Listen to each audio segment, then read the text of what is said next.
do it. Well, this camera's clean, Doc. All right. I'm ready now. Camera's clean. I'm ready to have church. All right. You ready? Camera's clean. One more time. Glorilla. All right. All right. Cool. Glorilla. All right. Glorilla. All right, so check it. I was having a conversation with a young lady. Yeah. And she brought up a comment that before she's actually with a man, he has to ask her to be his girlfriend. That they're not together until he asks.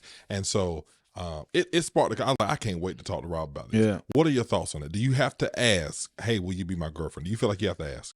I think assumptions is one of the biggest killers to a relationship pre-marriage. Assumptions is one of the biggest killers to a relationship pre-marriage, because at the end of the day, like I know, if there's a particular thing I do or don't want to do, I'm basing it on the fact of if I felt like I was in a relationship on that particular day. Mm-hmm. You know what I'm saying? Like if it's something I don't want to do, I didn't know we was cool like that. Yeah. If it's something I do want to do, I thought we was cool like that. Yeah. You know what I'm saying? And so assumptions is the biggest killer. What you think about that?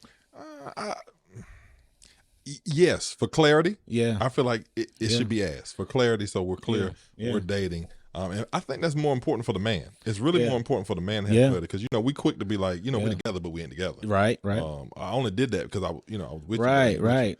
But the only thing that I had that I was, I won't say struggling with, but I was trying to point out was, if we're dating and I'm doing the things already. Like we're doing the things that you do when you're dating. And when I say that, I'm talking about like we're going out to the movies. Yeah. We're spending time together. Yeah. We're having conversations.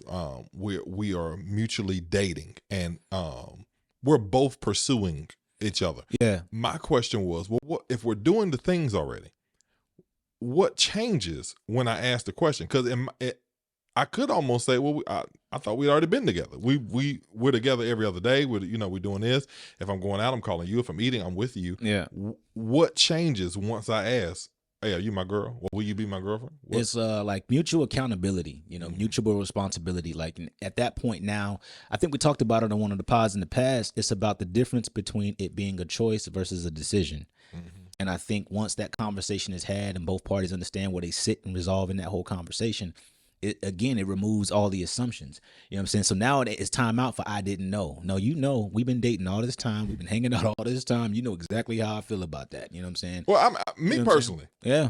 If we go out and I spend $150 or more, we are together. He said we are together. We are together. We are fully committed. Oh my God. This is a relationship. It's time to meet the parents. No, you stupid. No, but see, I'm just playing. But that's why that conversation is important, because just being honest, I've been in situations where I've done things that thought we were that were relationship conducive, just to find out, oh no, thank you, but I ain't. They hit you with, I ain't asked you to do that. Well, that brings up another conversation. Yeah. When do we ever discuss the issue of when women are wasting men's time? We always talk about men wasting a woman's time. And this is the thing. I'm gonna tell you something. Everybody knows what they want to do, but since we're specifically talking about the ladies, I'm gonna tell you they know what they want.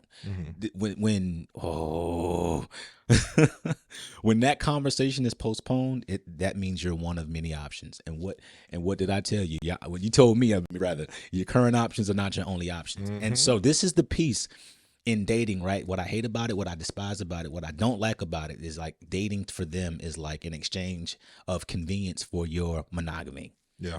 It's an exchange of their convenience for your monogamy until they're ready to make a decision. Yeah. But I think that's the part of dating though. Yeah. The main thing with dating is to date to find who you're most compatible with, who you want to build a future with. But you can't put exclusivity on dating. And like I'm in a stage now where I'm like, why are we like, it's just not, it's dating. It's exactly what it is. And we don't have to make dating feel like it's a marriage. Dating until you are asked. Until it becomes clear. A relationship. Until there's clarity. Yeah. Because they can be like, oh, it's dating, then it's exclusive dating. Then no. We're dating until we make a decision that we're in a relationship. And it's just up to the character of the individual how they handle it. Yeah. But you really can't hold me accountable for what I do in the dating phase, because the only thing about dating that changes from a friendship is that you now know that I like you and I know that you like me back. That's it. That's the only. And I'm choosing. This is the choice, but the difference between a choice and a decision. I'm choosing to give you my time, my attention, and maybe a little bit of my affection. It's a choice. I think what people miss in dating phase, what we don't pay attention to, is how that person communicates while you're dating. Yeah. I think that's the biggest key. Yeah. I need to communicate with you where we are and where we're going, what this looks like and am I wasting time, or are Yeah. you wasting my time? Yeah. I'm dead serious. That's a big thing, because as a man, I've seen it from both sides. Where Yeah. one's like, "Well, you wasted my time." Okay, but I've also had somebody where I felt like they wasted my time. Where I'm thinking it's going somewhere. I'm thinking we're pursuing the same thing, and like you said, there was no clarity. Yeah. And so then I'm stuck. And clarity leaves room. Yeah. And so for me, I like to have that conversation in close proximity, because I just, at 35, man, I just don't think it takes a long time. I'm not saying that we got to go from dating to a marriage, but it don't take a long time to determine if we're going to be in a relationship or not. The problem is It don't take a long time. Dating at this age is too a difficult. waste of time. It is too difficult. Yeah. When they say the dating pool got piss water in it. Yeah, but it's crazy. But it ain't got to be this hard. Dating don't have to be this hard. It's something. I think something switched with the pandemic. Yeah. Like now, Yeah. everybody's got this. Oh, I'm so busy. I can't answer the phone. I'm so busy. I can't text back because I'm so busy. I don't show up. I'm not consistent. It's like the pandemic. After that pandemic, it made dating just difficult. I also think one of the things that came out of, or that's coming into this whole dating space, is like increased or influx of value, like self-inflated value. Like, and I get it. Be confident, you running it, boo boo, you killing the game. But that influx or that elevated space of value, it almost puts you in a position where like you're unnecessarily playing hard to get. Either you're available or you are not.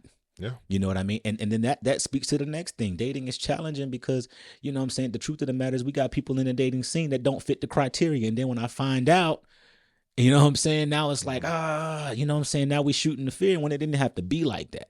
Yeah. You know what I mean? So, and so that's where that's kind of like, so that conversation when it comes up, what I would like to add to that is that when it comes up, right, and you're indecisive does not give me a license to have to wait on you for it to become, something that you're ready for. You know what I mean? Like that indecisiveness. I think it goes back to what I said on one of the last pods. Yeah. Ask the question. Yeah. What are you available to receive? There we go. What are you looking for?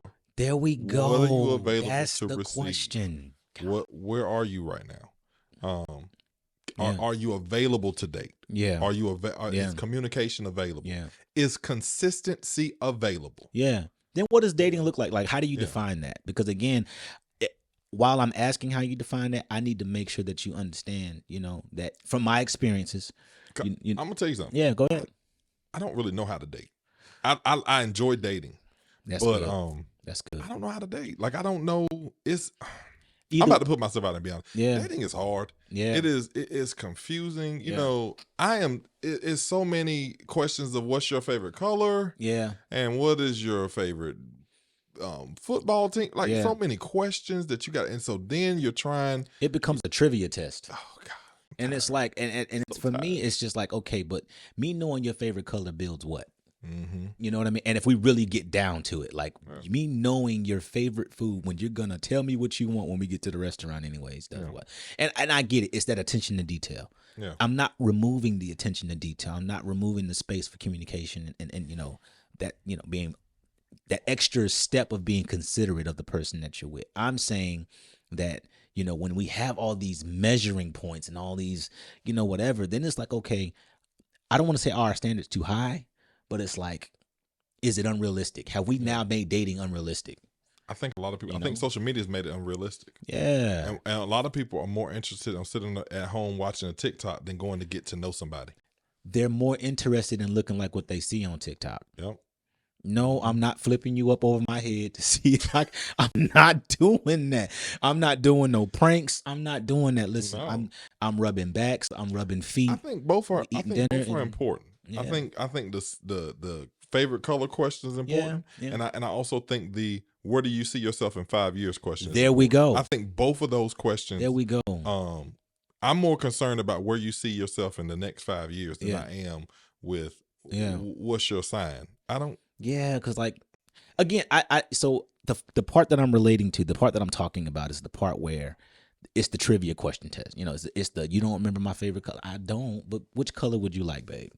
But now some of this you can remember. Yeah. Because the phone is powerful. There's a note. Yeah. You can put notes up on what I do now is I put notes up under the name. Yeah. Up under that person's name. That. So if I know, hey, Starbucks, you like your coffee ABC, I ain't got to ask you no more because the first time you gave it to me, I done put it in my phone.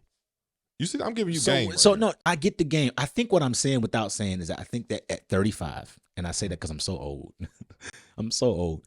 Older than me. There's just more important questions to ask. You might look younger, but you're older. Stupid. Like there's just more important questions to ask. Yeah. You know, and I think that's where I'm at right now. What is your credit score? There we go. Mm-hmm. And if it's bad, how did we get there? And how did we get better? there? You know what I'm saying? It being bad is not a deal breaker. You know, it's just how did we get there and how did we get out of that? What church do you go to? Where do you fellowship? You know what I mean? I'm gonna tell you a question I asked somebody the other day, and I don't think I've ever asked that before. Like, you know, what is your thoughts on giving in the church? Yeah, tithe offering and over and above offering. What is your and it's part of the conversation that was interesting because you know I think when you're getting to know someone, I think sometimes we miss those, and I think you should ask all those questions, especially if it's a part of your life. If church is a part of your life, that person needs to know that. Yeah, but I think they also need to know kind of where you stand and why you are the way you are. You know. So like just to bring it all the way back around, like I just think that you know as a man, I would like to ask the question that allows us to set the foundation for whether we're together in a monogamous relationship or not. But equally, you know, either party in the relationship can do it. And I just think it just brings about a level of monogamy-based responsibility, monogamy-based accountability. You know, asking if we're in a relationship is more than just I'm sexually, you know, connected to you. At this point. It's like I'm accountable to you. I'm responsible for the things we being intentional about I'm responsible for every time I communicate with you. Yeah. You know what I'm saying? I'm intentional, like you said, about every moment that's connected to you or what it takes for me to get to you because it's 5 o'clock. I ain't seen you all day. You know what I mean? Yeah. Okay, this is the last one. It lets me know or it lets us know the level of priority that we are in each other's lives. I like that. I just want dating to be simple again. Can we please get back to where I can send you a piece of paper that says, do you like me? Yes, no, maybe. Yeah. That's all I want. Just, do you like me? You a nut, bro. Yes, no, maybe. You are a nut. I'm done. You a nut.